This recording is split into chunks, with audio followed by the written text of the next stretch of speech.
Sorotan lain yang akan kami bahas malam hari ini adalah soal Presiden Prabowo Subianto yang berjanji akan hapus sistem outsourcing.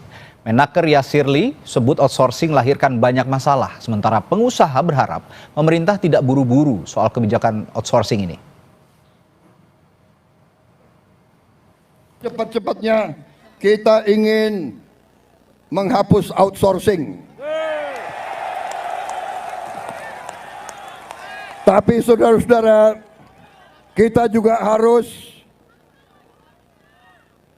juga realistis. Kita juga harus menjaga kepentingan para investor juga. Kalau mereka tidak investasi, tidak ada pabrik, kalian tidak bekerja. Prabowo! Prabowo! Saat menghadiri peringatan Hari Buruh 1 Mei lalu, Presiden Prabowo Subianto mendukung tuntutan buruh untuk menghapus sistem outsourcing atau tenaga alih daya.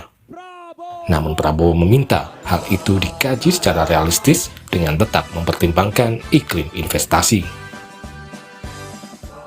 Sementara itu, Menteri Tenaga Kerja Yasir Lee mengakui sistem kerja outsourcing melahirkan banyak masalah.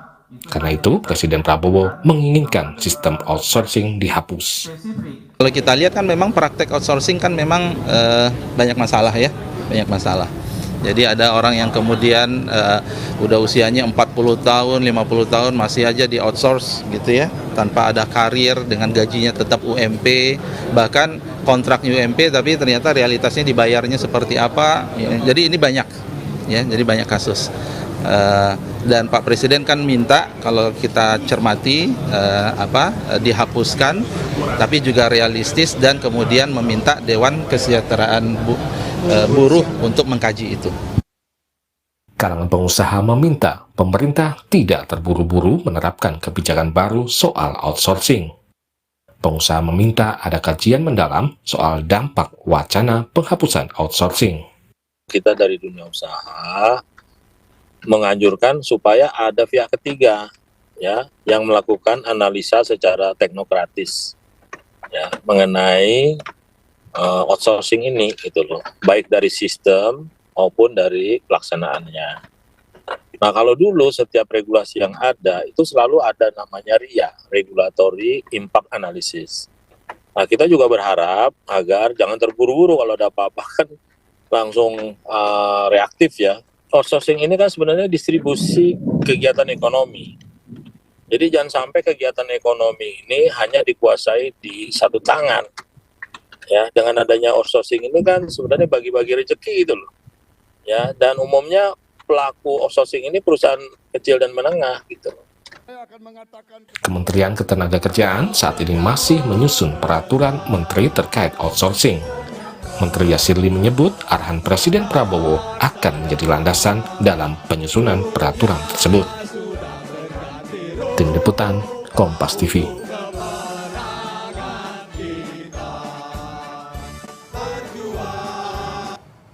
Saudara, Presiden Prabowo janji hapus sistem outsourcing. Namun ini di sisi lain Prabowo juga meminta untuk menjaga investor.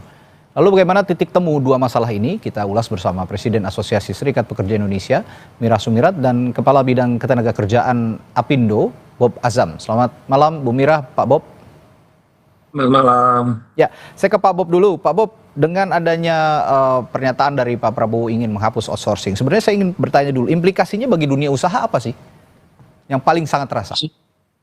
Ya, sebenarnya kan kita harus menyimak betul ya apa yang disampaikan Pak Presiden ya, bahwa di satu sisi beliau ingin merespon apa yang menjadi concern teman-teman serikat pekerja, isu-isu yang ada di outsourcing, tapi dari sisi juga beliau tolong cek dari dunia usaha seperti apa dampaknya.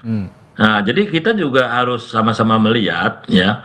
Nah, supaya fair ya, dari kita berharap ada pihak ketiga lah yang mengevaluasi pelaksanaan outsourcing yang ada di Indonesia, kemudian juga melihat bagaimana praktek-praktek outsourcing yang ada di negara-negara lain. Ya, supaya kita bisa fair ya. Nah, saya juga sampaikan tadi jangan sampai penghapusan outsourcing ini malah membuat ekonomi kita hanya terpusat di satu tangan gitu loh. Ya, dan kebanyakan outsourcing ini kan penyerahan sebagian pekerjaan kepada pihak ketiga. Nah, pihak ketiganya ini umumnya perusahaan menengah dan kecil. Oke, Nah, jadi jangan sampai nanti justru korbannya perusahaan menengah dan kecil itu gitu loh. dia.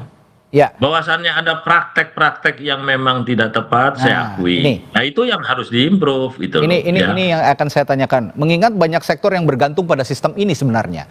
Kalau sekarang kita bicara menghapuskan outsourcing, alih-alih menghapus outsourcingnya, kenapa tidak menertibkan agen-agen outsourcingnya yang menyalurkan ke perusahaan-perusahaan? Menurut Anda bagaimana?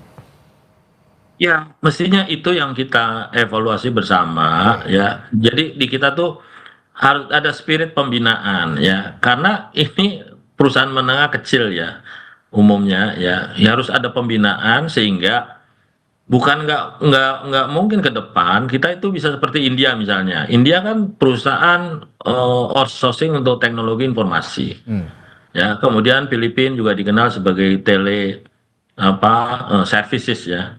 Nah, kita juga berharap one day ada perusahaan-perusahaan outsourcing kita yang bisa naik kelas, tidak hanya perusahaan-perusahaan outsourcing nasional, tapi juga bisa menjadi perusahaan outsourcing yang punya Oke, bisa global player. Nah, kita juga adalah satu contoh ya perusahaan outsourcing internasional ya, ISS misalnya. Itu kan perusahaan outsourcing untuk cleaning service, oke. tapi mereka bisa worldwide itu loh ya. Jadi itu yang menurut saya yang harus jadi PR kita ke depan, bagaimana membina, mengembangkan mereka ke sana gitu. Oke, saya bertanya dari kacamata pekerja kalau begitu sekarang. Bu Mira, saya tahu mungkin ini menjadi angin segar, kabar ini menjadi angin segar bagi kaum buruh begitu misalnya. Tapi apakah ini akan memberikan perlindungan yang lebih baik sebenarnya bagi pekerja, Bu Mira? Ya, sebelumnya saya ingin menyampaikan dulu bahwa di Undang-Undang Tenaga Kerja nomor 13 tahun 2003 itu kan hanya dibatasi 5 jenis pekerjaan saja tuh, security, cleaning, kemudian driver, mining, dan catering. Nah, tapi di Undang-Undang Cipta Kerja ini semua dibuka sektor hampir 99,9%, dan itu sampai baik itu di BUMN maupun swasta melakukan yang namanya outsourcing, hanya diganti namanya alidaya. Nah, di sini muncul praktek yang sangat mengerikan sekali ya dan mengenaskan kalau bagi para pekerja buruh. Satu, mereka tidak yang namanya diberikan upah tuh banyak sekali kawan-kawan yang tidak diberikan upah sesuai dengan UMP, malah kadang di bawah UMP jauh sekali. Lalu yang kedua, mereka juga kadang di PHK sewaktu-waktu kapanpun bisa dan tidak diberikan pesangon.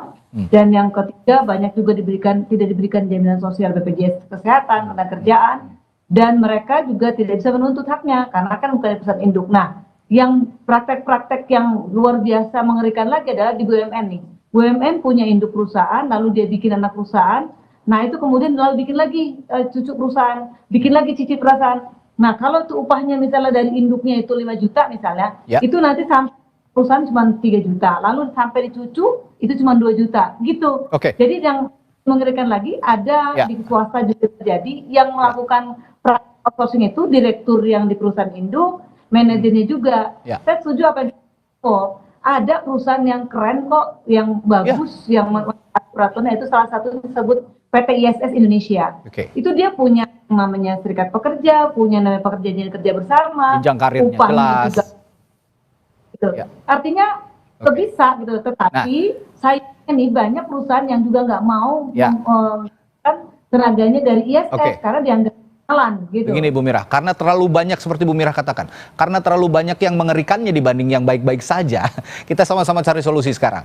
Kan ini banyak sekali yang sekarang sudah terlanjur bergantung dengan sistem outsourcing. Nah, kalau gitu solusi dari Anda bagaimana yang bisa ditawarkan kira-kira supaya juga dengan sistem yang sudah terlanjur terlalu banyak ini tidak menimbulkan PHK yang besar-besaran akhirnya?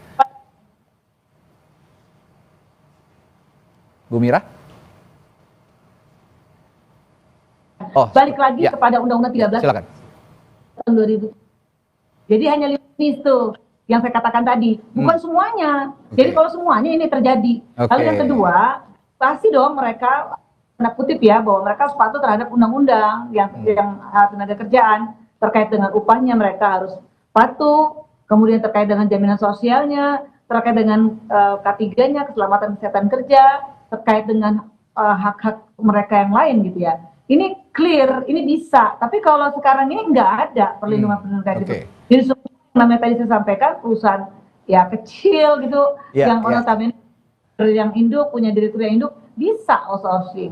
Nah, kalau gitu, kalau yang jadi masalah sekarang yang dibilang kaum buruh Undang-Undang Sapu Jagat Cipta Kerja itu tadi ya, banyak sekali yang akhirnya membebaskan berbagai macam unit usaha yang menggunakan sistem outsourcing. Nah, saya bertanya lagi, kalau gitu dari sisi pengusaha Pak Bob, bisa nggak Anda juga sebagai asosiasi pengusaha membantu menertibkan perusahaan-perusahaan yang ya tidak sedikit-sedikit pakai outsourcing lah, kalau memang tadi di kata Bu Mira seharusnya outsourcing itu sudah dispesifikan kepada hal-hal tertentu atau pekerjaan-pekerjaan tertentu, Pak Bob?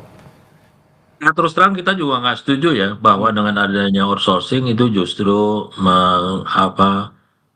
membuat orang tidak sejahtera, kemudian digaji di bawah standar, perlindungannya juga tidak ada, itu nggak boleh. Ya.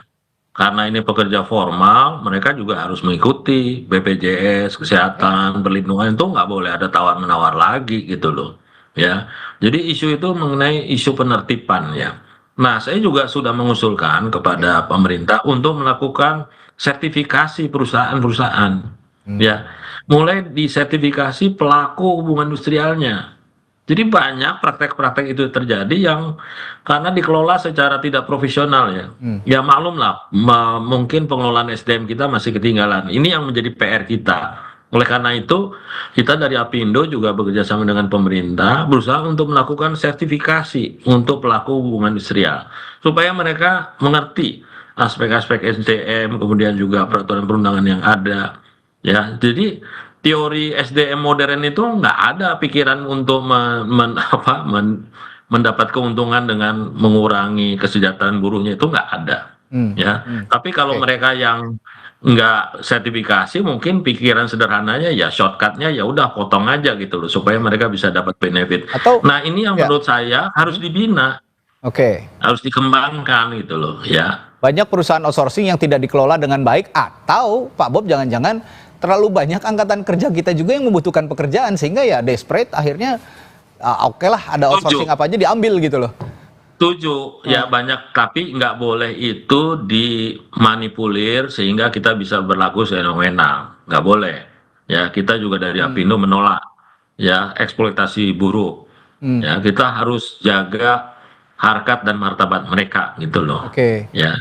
Nah, itu menurut saya pengusaha-pengusaha kita sebenarnya sudah transform ya, sudah mulai berpikir ke arah sana. Tinggal memang banyak praktek-praktek yang melibatkan menengah kecil ini yang memang mereka butuh pembinaan di kita, bukan pembinasaan ya, nanti nanti dibinasain repot juga ya kan. Seperti yang Bu Mira bilang tadi gitu, nanti semua dipegang semua, mulai dari perusahaan kakek sampai cucu dipegang satu tangan gitu loh. Nah, kita justru berharap dengan adanya outsourcing ini ada pemerataan ekonomi juga ke perusahaan-perusahaan menengah kecil, tapi dibina lah mereka. Gitu mengingat juga kan kondisi ketenaga kerjaan kita juga sedang tidak baik-baik saja begitu kan, banyak yang membutuhkan ya angkatan, kalau data BPS bilang angkatan kerja kita meningkat pesat begitu, sedangkan lapangan kerja tidak tersedia. Nah, sistem outsourcing ini sebenarnya bisa jadi solusi asal ditertibkan gitu kira-kira ya.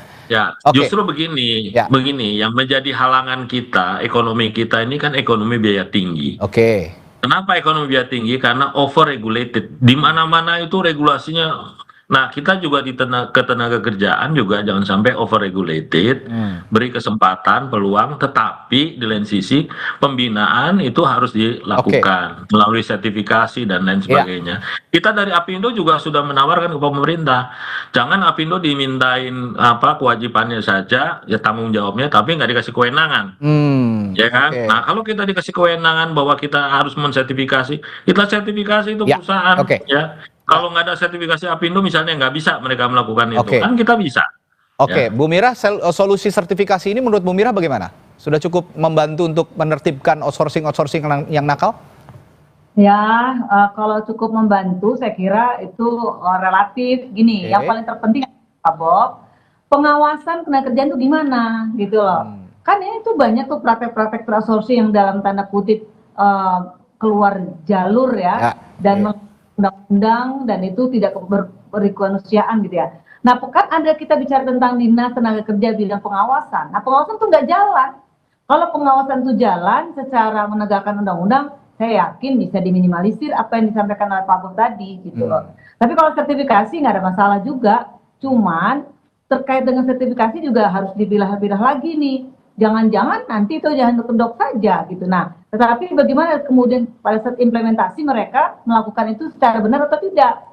Jadi pengawasan yang paling penting. Nah, persoalannya pengawasan juga sekarang itu menjadi problem karena masih di bawah Pemda, di bawah provinsi, bukan lagi bicara tentang di bawah di pusat Kementerian Tenaga Kerja. Ini juga menjadi masalah gitu loh. Ya, terlebih Jadi tadi juga ya terlebih juga Pak Bob bilang tadi Apindonya juga nggak dikasih porsi banyak untuk melakukan sertifikasi atau pengawasan gitu ya. Kalau gitu, kalau pengawasan lebih dikasih porsi ke Apindo, Anda setuju?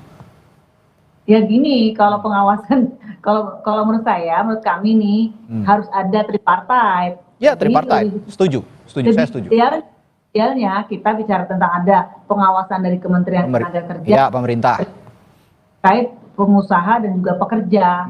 Jadi itu lebih fair. Itu kemudian sertifikasi pun begitu Pak Bob. Saya lihat kan sertifikasi juga kan belum ada dari perwakilan pekerja itu belum ada. Nah ini yang juga kami soroti. Nah cuman gini Pak Bob dan juga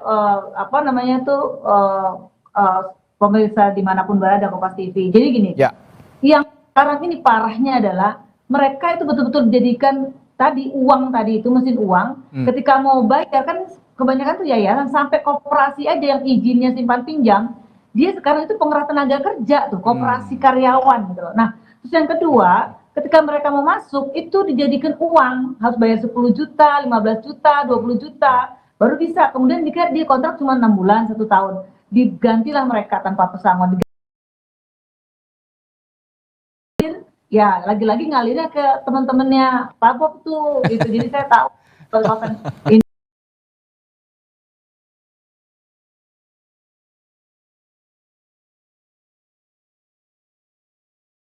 Dari Asosiasi Pekerja itu sudah punya solusi yang ditawarkan dan sepertinya sinkron dengan solusi yang ditawarkan oleh Pak Bob. Kalau kata Bu Mira, ini kan harus dibahas secara tripartite, ya bukan hanya Pak Bob dan juga Bu Mira, harus ada.